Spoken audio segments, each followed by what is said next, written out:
Hello tout le monde, on est samedi 30 juin. Alors on vient de coucher les enfants, il est à peu près 21h, 21h30. On est à Québec. On vient de passer finalement 5 jours à Montréal, enfin 4 jours à Montréal. On a essayé de faire des vidéos, un petit peu de documenter au fur et à mesure, mais c'était pas si simple, on a essayé à un moment donné.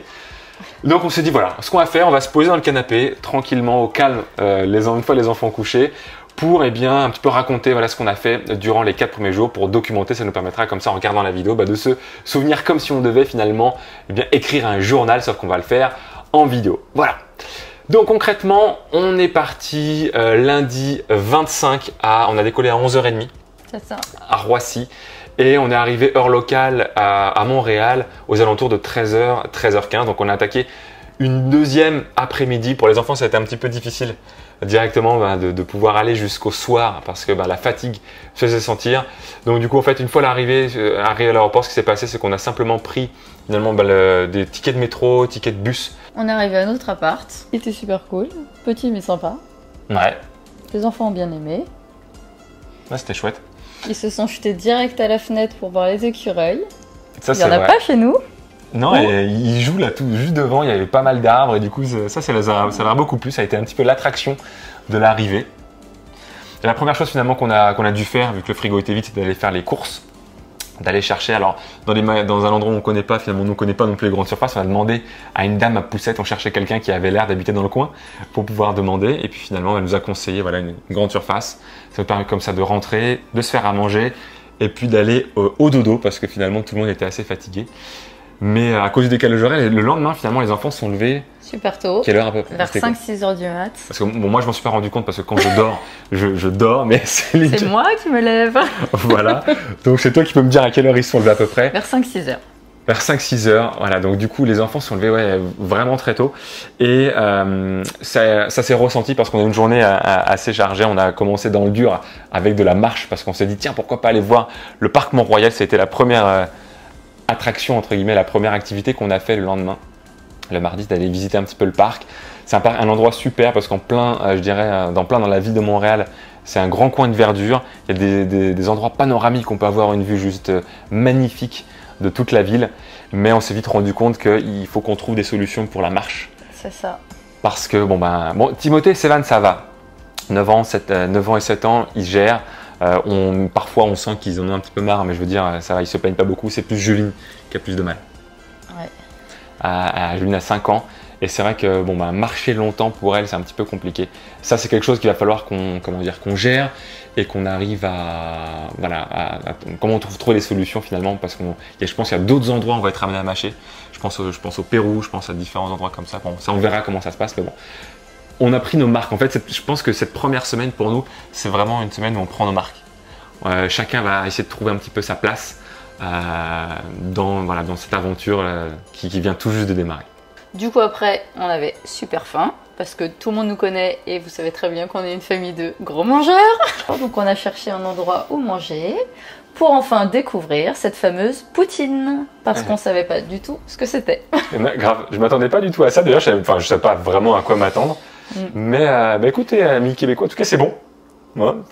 Très gras je pense, mais je pense très que bon. Assez riche effectivement, mais pour un repas de midi à la limite c'était bien parce qu'on avait quand même beaucoup faim vu qu'on s'était pas mal dépensé. C'était bien. Et puis ça nous a permis de terminer du coup correctement la journée. On a fait le Vieux-Port. C'est ça. On est allé visiter le Vieux-Port. Là où il y a la grande roue de Montréal, il y avait juste à côté un parc de jeux. Les enfants étaient super contents parce qu'on a pu se poser enfin après avoir remarché encore. Ça a pu se poser, jouer avec les toboggans, balançoires, ce genre de choses. Ça nous a permis comme ça de terminer la journée tranquillement, de prendre une glace et puis de rentrer pour cette première journée de visite. Lendemain, mercredi, qu'est-ce qu'on a fait le matin? Moi j'ai travaillé. Et moi j'ai fait l'école aux enfants un petit peu quand même. Voilà. Ils sont pas mal en demande d'ailleurs. Ouais, c'est étonnant, franchement c'est étonnant. On arrive normalement sur la fin de l'année scolaire en France, mais Timothée et Sévan, Julie, ils sont pas mal en demande en fait de pouvoir justement travailler. Pour l'instant ça reste un jeu, peut-être que quand on sera à plusieurs mois, on verra ce que ça va donner, mais en tout cas pour l'instant ils sont pas mal en demande.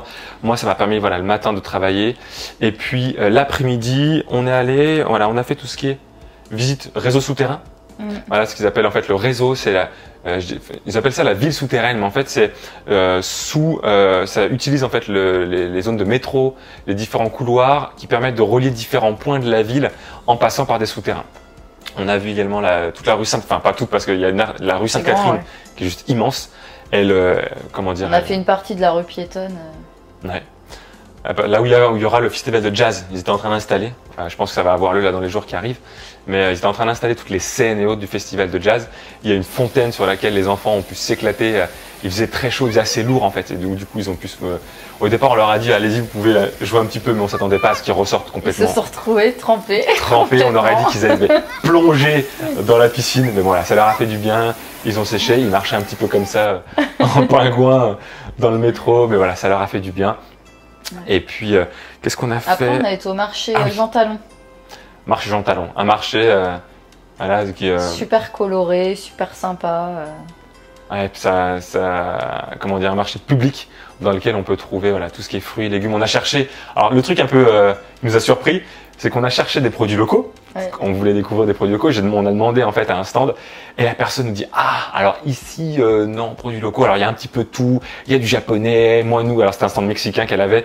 Il y a du mexicain, il y a du français il y avait des crêpes françaises. Elle dit voilà il y a un petit peu tout mais locaux c'est plutôt dans le centre-ville de Montréal où vous trouverez. Et du coup on s'est dit bon bah ok c'est pas grave. On a acheté des fraises. Ici des fraises de Saint-Nicolas qui elles sont des fraises du coin qui est plus proche de Québec.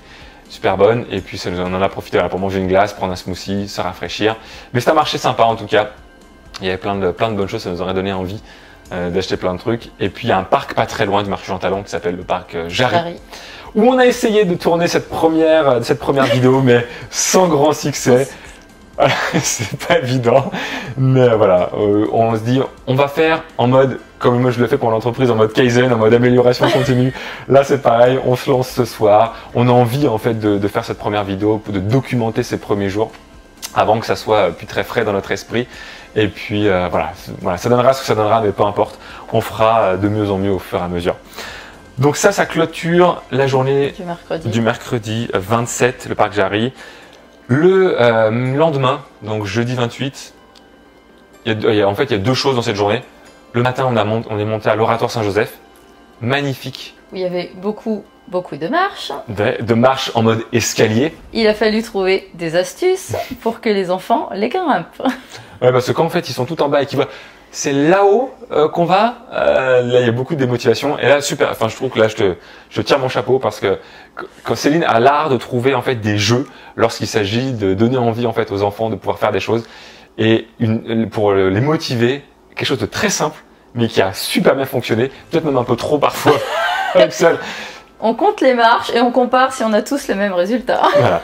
Mais le problème c'est que quand on n'a pas le même résultat, alors c'est surtout pour Sévan voulait remonter pour recompter. Voilà, parce que s'il y avait de l'écart, il voulait le refaire. Donc ça marche tellement bien que ça lui a donné envie. Enfin bref, voilà, c'était un magnifique bâtiment.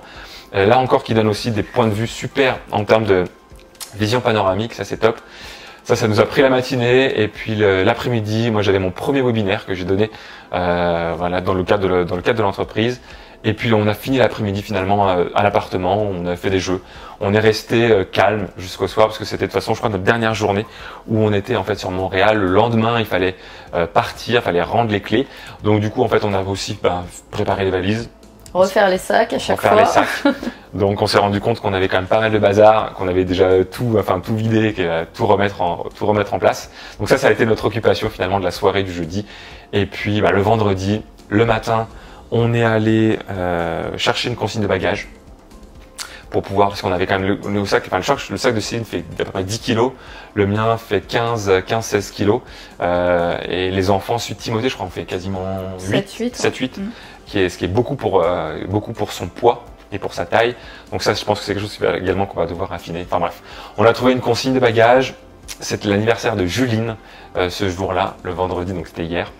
On s'en rappellera. On s'en rappellera. Ça c'est sûr qu'on s'en rappellera parce que elle nous l'a, pendant des semaines avant le départ, elle avait qu'une chose, c'est on va partir autour du monde. Elle était contente de partir. Pourquoi? Parce qu'il y a son anniversaire. Bon, c'est vrai que ce jour-là, elle a été plutôt, boudeuse. Voilà. Bon, peu importe. Passons.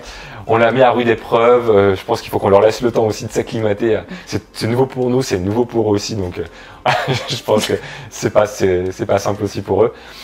Ce qu'on a fait du coup dans cette matinée d'anniversaire, on est allé au lac, au Castor. C'est tout à côté en fait du parc Mont-Royal, à l'intérieur en réalité, mais on pensait quand on regardait la carte que c'était loin, donc on s'est dit on va le faire en plusieurs jours. Finalement c'était juste à côté de là où on était le premier jour. Mais voilà, un endroit sympa où les enfants ont pu jouer. Les garçons en fait ont fait des bateaux, ils ont fait des concours, ils ont pris des branches, des feuilles. Avec des feuilles et... Voilà, pour construire des bateaux et puis faire en sorte de voir les bateaux qui vont le plus loin ou celui qui arrive le plus proche d'un endroit. Donc voilà, ça leur a permis de se détendre, de se poser tranquillou et voilà, d'attendre finalement d'aller chercher un restaurant le midi pour faire l'anniversaire de Juline, juste avant d'aller récupérer la voiture à 14 h. Parce que du 29 juin jusqu'au 14 juillet, en fait, on garde la voiture pour faire un road trip en passant par Québec, là où on est aujourd'hui, puis ensuite par des villes le long du fleuve, comme Charlevoix, Tadoussac, le lac Saguenay, le lac Saint-Jean, puis on va redescendre ensuite par Trois-Rivières pour rendre la voiture à Montréal. Donc ça va nous prendre à peu près du 29 juin au 14 juillet, donc ouais, on va dire une quinzaine de jours grosso modo. Voilà, et donc en fait, on a clôturé cette journée du vendredi par le trajet vers Québec. On a mis beaucoup plus de temps que ce qu'on a prévu parce qu'il y avait beaucoup de bouchons. En plus, on s'est pris une saucée. On se dit, ouais, on va avoir du beau temps, ça va être cool. Et en fait, du tout. Il s'est passé un truc juste incroyable. En fait, il se faisait super beau sur la route. Et d'un seul coup, on voyait en fait un petit peu plus loin, on voyait qu'il y avait, que c'était gris. On se dit, ouais, il doit pleuvoir un petit peu plus loin. Et on s'est pris une averse de grêle. Avec des gros badaboum dans la voiture.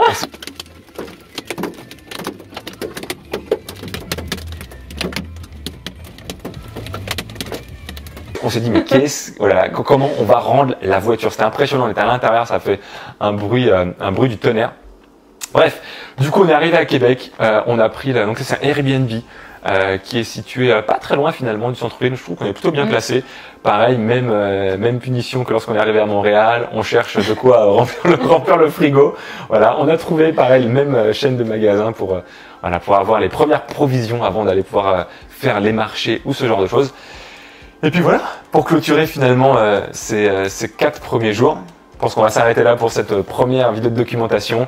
En tout cas, voilà, moi si je devais faire une synthèse de ces 4 premiers jours, tu diras ton ressenti aussi, mais voilà, pour moi c'est adaptation quoi. C'est d'essayer de trouver des repères, c'est pas si simple que ça, c'est nouveau. Pour tout le monde. Voilà, pour tout le monde, pour les adultes comme pour les enfants.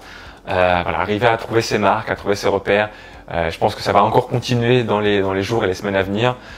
Il faut qu'on fasse preuve, je pense, de patience vis-à-vis des enfants, vis-à-vis de nous, vis-à-vis de ce qu'on attend aussi de ce voyage. En tout cas, voilà, le départ est lancé. Moi, je suis content déjà des premières expériences qu'on a pu faire. C'est quoi toi ton ressenti? Si tu as un mot-clé à donner, ce serait quoi? Je sais pas. C'est dur ça comme exercice, oui, non? C'est pas facile. Ouais, non, je sais pas, c'est pareil. Adaptation? Ouais, trouver des repères et tout. Ouais, trouver des repères, ouais. Je pense que ça c'est le... Parce qu'en fait on imagine plein de choses avant de partir, mais on peut pas, comment dire, savoir tant qu'on n'est pas dans le... On imagine que le gros. Oui. On imagine que le gros et on n'imagine pas tout ce qui se fait à l'intérieur. Et du coup, il faut beaucoup s'adapter, beaucoup se remettre en question. Et puis on est H24 ensemble et du coup, c'est quelque chose qu'on n'a pas l'habitude non plus. Ouais. Même si on le sait en fait, on le savait qu'on allait être H24 ensemble pendant 11 mois, c'est quelque chose qu'on peut imaginer se préparer, mais tant qu'on n'est pas dedans et qu'on ne sait pas exactement comment ça se passe, c'est compliqué de savoir. C'est un petit peu, enfin, moi tu vois, c'est un peu comme quand on a eu le premier enfant, quand on a eu Timothée, on savait que ça allait changer, que ça allait chambouler pas mal de choses. On imagine des choses, mais tant qu'on n'est pas dedans, on ne sait pas en réalité. On peut prévoir, on peut se faire des films sur plein de trucs, mais tant qu'on vit pas la chose, ben voilà, c'est que des hypothèses. Ben, c'est un peu pareil en fait, je trouve. On peut imaginer plein de choses, on peut dire voilà, on va essayer de faire ci, on va essayer de faire ça, mais tant qu'on vit pas l'expérience en étant baigné dedans, voilà, tout ce qu'on peut imaginer, ben finalement, on se rend compte que ça n'a rien à voir avec tout ce qu'on peut faire comme film. Bref, encore plein de choses à mettre en place. Voilà pour cette première vidéo. C'était pas évident à tourner ça, je pense que voilà, on va voir, pareil pour la vidéo, voilà, on va prendre nos repères au fur et à mesure. En tout cas, on voulait la faire pour documenter pour la chaîne YouTube, pour celles et ceux qui nous ont demandé voilà, comment est-ce qu'on peut suivre un petit peu les aventures. C'est une première vidéo, elle n'est pas parfaite. Voilà, on trouve là aussi nos repères sur ça. Je me répète beaucoup, mais bon, peu importe. Merci de l'avoir regardé et puis bon, on se dit à bientôt. Allez, à plus, ciao.